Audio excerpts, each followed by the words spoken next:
I think we can all agree to win fantasy football championships, you need to be willing to take a little risk. But when does the reward outweigh the risk? That's where fantasy owners run into problems. If a player's got a high ceiling that week, that's great. Maybe we want to go ahead and run with that risk in our lineup. But if their floor is super low and they've been really inconsistent, maybe the risk isn't worth it. So for week 1 of the NFL season, what players could be landmines and absolutely blow up your team this week, and what players could go nuclear and help you bring home a dub in week 1? Yo, what is going on, Headliner Nation? Today's video was not something we planned on doing before the season started. But after we released our new start and sit videos, heard a ton of the feedback, and decided to revert back to some of the things that we used to do, we decided to make this a standalone show where I talk about players that could go nuclear or they could be landmines for your roster in any given week. A lot of people who did like the way we were doing start and sit shows really liked the possibility of what this segment could bring. So we said, you know what? We'll go back to the matchup-based start and sit analysis, and we'll make this video stand alone, the best of both worlds, and hopefully everybody is happy. And I'm really excited for what this video could look like during the regular season. And I bet a lot of you are very excited as well. Some of you may be trying to hide a chubby right now.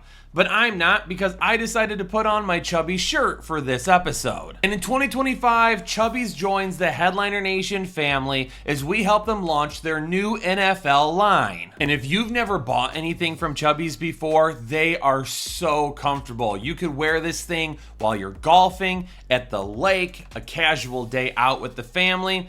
If you want to risk it, just like we might do in this video, maybe you'll wear it to church as well. And right now, when you check out over at Chubbies, you can use code HEADLINERS for $10 off of your order. And if you haven't heard either, Jake is playing in a Chubbies fantasy league with guys like Scott Hansen, Mark Sanchez, Emmanuel Sanders, and others. He'll be putting together some video throughout the season on how that league is going for him. But for now, head on over to Chubbies, use code word HEADLINERS for $10 off your order. And come on now, I'm not afraid to show off my Chubbies. You shouldn't be either. Let's kick it off with a few wide receivers, and the first one we're going to talk about today is Zay Flowers. Now, when I mentioned Zay Flowers earlier in the week, a lot of people were like, Kyle, going up against Buffalo, how can you sit Zay Flowers? And I'm not saying to sit Zay Flowers. I want to make that very clear. This episode is not a start and sit episode. I am not telling you, yes, lock these guys into your lineup, or no, put them on your bench. This episode on Saturdays is going to be all about taking a look at some of the players with the highest upside, some of the biggest risk, and whether or not, based on your team layout, should you trust them. And I get it. From just a brief overview, going up against Buffalo, it feels like this is going to be a big passing game for Lamar Jackson, so of course Zay Flowers would be at the forefront of any conversation. But I just want to keep in mind that they've added DeAndre Hopkins, that they still have Rashad Bateman, who last year saw some big plays, and every single year continues to get a little bit better and a little bit better, and they just signed him to an extension. So clearly, they want to keep him there. And Mark Andrews, who started last year really slow, looked a whole lot better down the stretch and could end up being a big part of this game plan, especially considering what happened the last time they played Buffalo. When Baltimore played Buffalo in the playoffs last season, Mark Andrews was fantastic. 7 targets, 5 receptions, 61 receiving yards, but unfortunately dropped the would-be game-winning touchdown in the end zone. You don't think that guy's going to want to get a little bit of revenge this week? I absolutely believe so. And last year, Zay Flowers and Mark Andrews didn't quite line up, because when Mark Andrews was not great to begin the season, Zay Flowers was a lot better. And then when Mark Andrews slowly started ticking up and Lamar Jackson went to him more, Zay Flowers took a little bit of a hit in the volume department. Last year, from weeks 1 through 8, Andrews averaged 2.8 targets per game, while Zay Flowers averaged 7.6. And then after week 8, from 9 through 18, Mark Andrews saw a significant bump. 4.7 targets per game, almost 2 full targets per game more, while Zay Flowers dropped over a target per game, going all the way down to 6.1. So yes, this absolutely could end up being a shootout of a game. And yes, Zay Flowers could end up having a couple of big plays that make this all worthwhile. but expect Baltimore to still run the football a lot. Keep Josh Allen off the field as much as possible. Mark Andrews, I think, will be a significant part of the game plan. Don't be shocked if they don't try to get DeAndre Hopkins involved early, and of course, Rashad Bateman still has big play upside too. Zay Flowers, to me, probably isn't going to see double-digit targets this game unless for some reason Baltimore falls behind early and is playing catch-up the entire way. That is where Zay Flowers would get a whole lot safer. I was not shy this offseason about the fact that I really liked DK Metcalf. His potential for just a butt ton of targets is absolutely there, but in week 1, he is going to be a landmine for me going up against the New York Jets. More than likely, he's going to see Sauce Gardner on him a majority of the time. And with Aaron Rodgers, I really don't know what to get this week from him because he absolutely could say, F the game plan. I'm going to go out and try to embarrass the New York Jets and just throw it all over the place. And prime Aaron Rodgers, I would be really worried about that. But the Aaron Rodgers we've seen the last couple of years, it doesn't worry me nearly as much. And let's say for some reason Pittsburgh is behind in this matchup, which I don't necessarily think is going to happen for the entirety of the game. Let's say DK Metcalf gets 8 targets this week. If he's got Sauce Gardner on him a majority of the time, how good are those 8 targets? Yeah, the ball might be going his way, but is he really going to turn him into anything of significance? I'm still also very interested in seeing how often the Pittsburgh Steelers actually utilize 12 personnel this season. Because if they're sending out Jonnu Smith and Pat Freiermuth on the field together at the same time, those are 2 pretty legitimate weapons that are going to be added right alongside DK Metcalf. And going up against the New York Jets in week 1, I could see them utilizing both of those guys in the hopes of staying away from their better cornerbacks. I also wouldn't be shocked if we don't see Jaylen Warren get involved in the game plan this week as well. And Pittsburgh really trying to focus on running the football. So unfortunately, I think DK Metcalf could end up being a landmine this week for your fantasy team. The opportunity for targets absolutely are there, but I'm just worried about the quality of the targets. What about a couple of guys that can go nuclear at the wide receiver position? And I'm going to pick a rookie, which I really didn't anticipate putting Dante Thornton in this video. But now that Amari Cooper has retired and we're not really worried about him anymore, I want to see what Dante Thornton has this week. And yep, you're going to have some good cornerback play for the New England Patriots. I get that. But Dante Thornton could run into 3 or 4 targets for some big plays this week, especially if Las Vegas is playing from behind. And there's no way Dante Thornton is starting in your lineup this week unless it's at the wide receiver 3 or second flex spot. You're not putting him out there as a first flex or a wide receiver 2 as of right now. And that makes the risk way more manageable because the majority of the time, if you're looking for a wide receiver 3 to start, you're not going to have an option that's going to be super safe anyway. And obviously, we don't have a ton of information to go on with Dante Thornton because he is a rookie. And last season, New England was right in the middle of the pack when it came to fantasy points allowed to the wide receiver position. And Carlton Davis, who will likely be lined up across from Dante Thornton, may end up needing to help out a little bit more often with Brock Bowers. And if he doesn't, that's fine because a safety may be coming up to help with Brock Bowers, or even to help stuff the run with Ashton Genty. And you know what happens? If Dante Thornton can use that speed and size, get past Carlton Davis a couple of times here or there, he could be in for a couple of big plays. What about Jameson Williams on the road going up against Green Bay? We know this guy could be listed as nuclear every single week. This week against Green Bay, though, it wouldn't shock me to see some big playability once again from the man Jameson Williams. Johnny Morton was very vocal this offseason about the fact that Jameson Williams had not reached his ceiling as of yet. And this is probably going to be a game where Detroit's going to be throwing the ball quite a bit. And whenever that happens, there's going to be a lot of opportunity for Jameson Williams to take the top off of things. Maybe see an end around for a big play. We've seen him score touchdowns with those before. Some people seem to be a little bit shocked that Green Bay was favored to win over Detroit in week 1, but Even as a Lions fan, I'm not all that shocked. The game is on the road.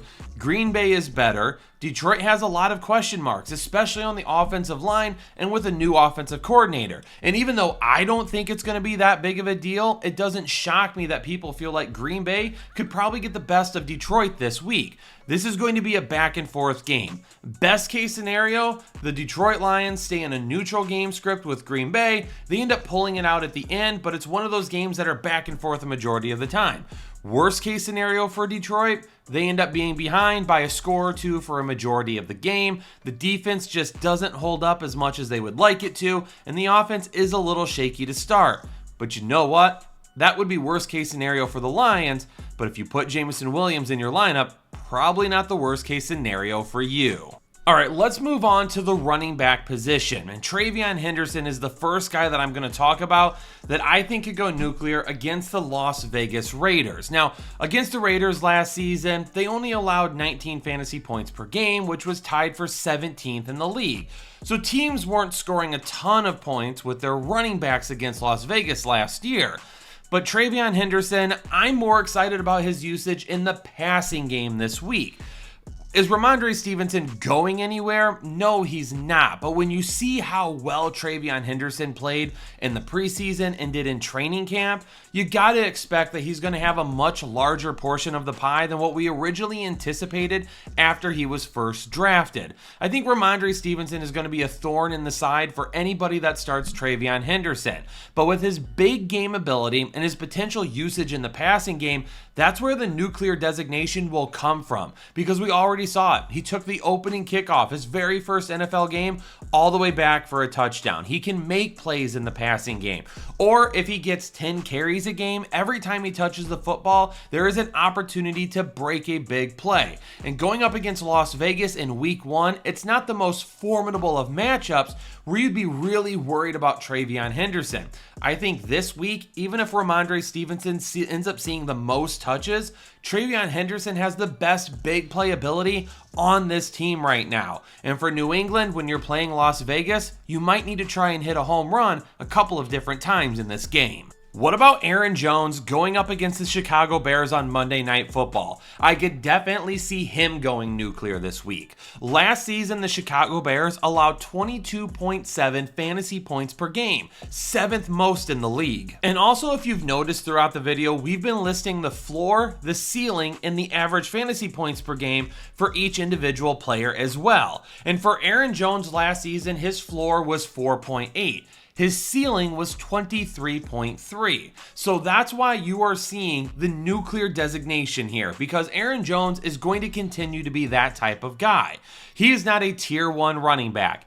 He's probably tier 2 because of his upside, but in terms of consistency, you probably can't put him there either. He's going to be a guy every single week that he could absolutely go off between his work in the passing game, running the football, his big playability, a defense that had a tough time against running backs last year. He's got a really high ceiling this week. But is this more of a shootout than a defensive slugfest? Also, how often will we see Jordan Mason on the field? Will he take touchdowns away from Aaron Jones? Another reason why he's not really a must-start running back right now, but a guy that we look at and we say, okay, are we willing to take this risk? And is your RB2 if you have a really safe lineup this week? Aaron Jones as your RB2 is just fine because of the potential to go nuclear.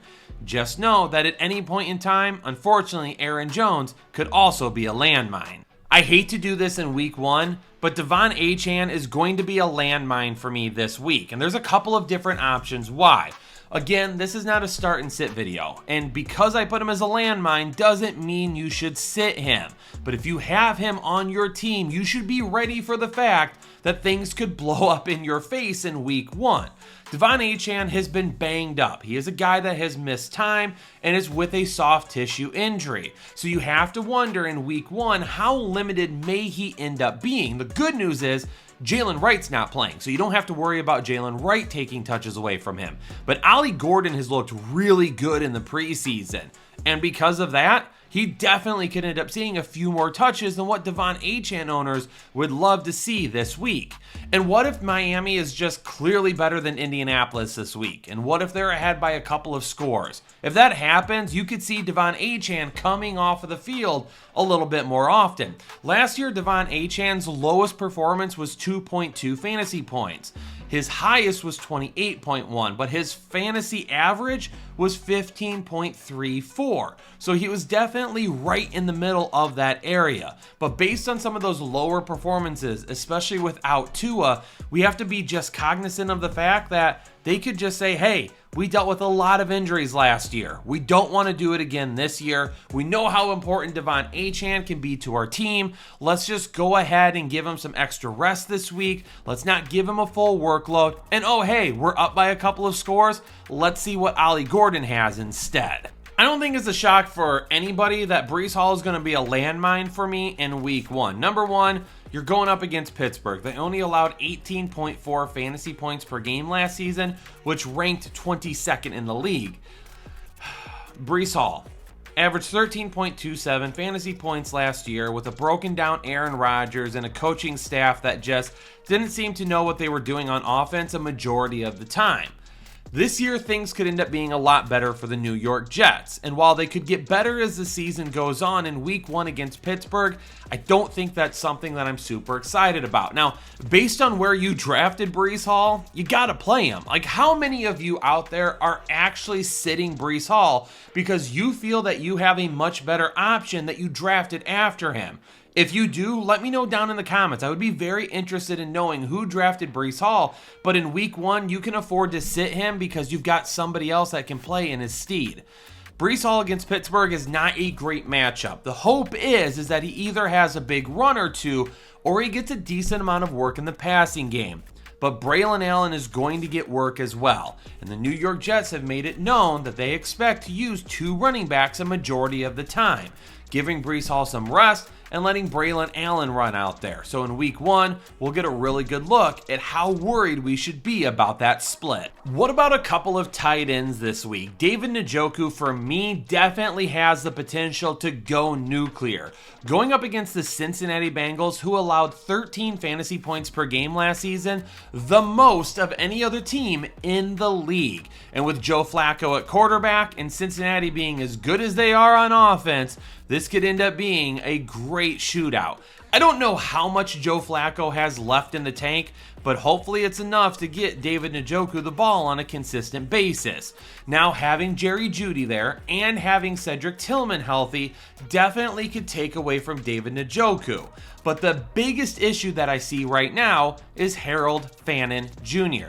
Because in the preseason, when David Njoku played, Harold Fannin was on the field with him 60% of the time.